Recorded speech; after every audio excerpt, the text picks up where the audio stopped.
Qu'est-ce que la clarté sélective dans Pixelmator Pro? C'est ce qu'on va voir tout de suite dans cette vidéo. Par exemple, on va prendre cette photo pour commencer. Donc, j'allais dans Pixelmator Pro avec l'extension à l'intérieur de photo et je vais cliquer sur les réglages de couleur. Donc, le raccourci, c'est A, si vous ne le connaissez pas, voilà. Et on va descendre un petit peu et sélectionner la clarté sélective qui est ici. Et vous voyez qu'on a le choix entre les tons foncés, les tons moyens et les tons clairs. On va commencer par les tons moyens. Vous allez voir que c'est assez bluffant. Vous voyez, si je diminue les tons moyens, on va se concentrer un petit peu sur la peau du visage. Vous voyez qui est carrément adouci avec ce réglage de texture des tons moyens. Vous pouvez aussi jouer sur la clarté comme ça pour adoucir le tout.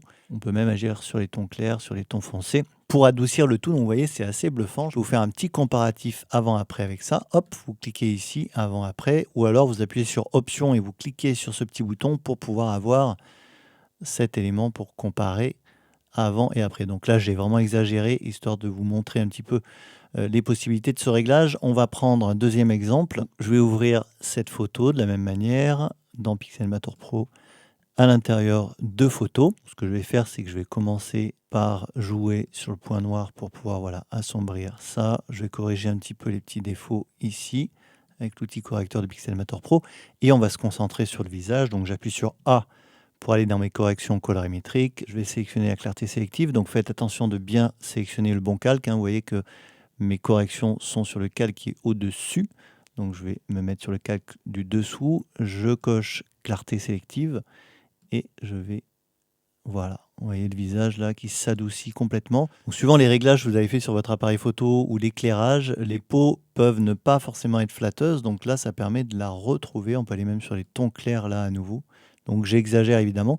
Si vous trouvez que c'est trop exagéré, vous pouvez également jouer avec le contraste pour remettre un petit peu, vous voyez, de contraste sur l'image. Donc à nouveau, je vous montre avant et après, ou en appuyant sur Options. Voilà, la photo telle qu'elle était avant et telle qu'elle est après. On va prendre maintenant un troisième exemple qui est dans les templates de Pixelmator Pro, puisqu'on peut également s'amuser avec des modèles dans lesquels il y a de la vidéo et vous pouvez adoucir les peaux également sur des vidéos dans Pixelmator Pro. Donc on va faire la même chose, on est dans les réglages de colorimétrie ici. Je clique sur clarté sélective et vous voyez que ici c'est carrément bluffant.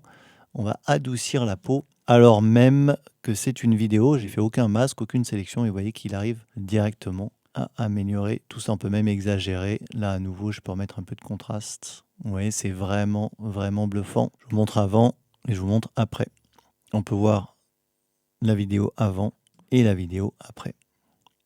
Vous voyez, c'est carrément très efficace. Voilà pour le réglage de clarté sélective dans Pixelmator Pro et je profite de ce tutoriel pour vous dire qu'on vient de lancer une nouvelle formation sur le site ici sur Pixelmator Pro. C'est une formation professionnelle qui peut être financée par toutes les instances habituelles, ça peut être l'AFDAS, ça peut être les OPCO, ça peut être le Pôle emploi, ça peut être tout type de structure qui finance la formation professionnelle. Donc dans cette formation qui dure 5 jours, l'idée, c'est d'apprendre à se servir du logiciel pour pouvoir concevoir vos documents, pour pouvoir vous exprimer à l'aide de tous les outils artistiques du logiciel. Vous allez pouvoir savoir créer des visuels un petit peu accrocheurs, que ce soit pour les réseaux sociaux, pour des affiches, etc.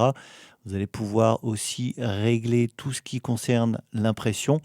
Vous allez pouvoir également apprendre à développer correctement vos photos, apprendre, comme vous voyez ici, des techniques de compositing et développer votre culture du graphisme. Donc c'est Florian Pessin chez nous qui fera la formation. Je vous incite vraiment à la suivre si vous êtes intéressé par ce logiciel Pixelmator Pro qui, je le rappelle, est un équivalent un petit peu de Photoshop et d'Illustrator, donc dans lequel vous pouvez à la fois faire de la retouche photo et aussi du dessin vectoriel ou du dessin tramé. Il y a énormément de possibilités dans ce logiciel qui fonctionne également avec Sidecar sur l'iPad. C'est très intéressant si vous travaillez dans l'univers Apple et que vous vous intéressez à tout ce qui est art graphique sur Mac. Voilà pour la petite astuce du jour. Merci de l'avoir suivi. Si vous avez des questions, n'hésitez pas et moi je vous dis à très bientôt sur le blog pour les prochaines astuces.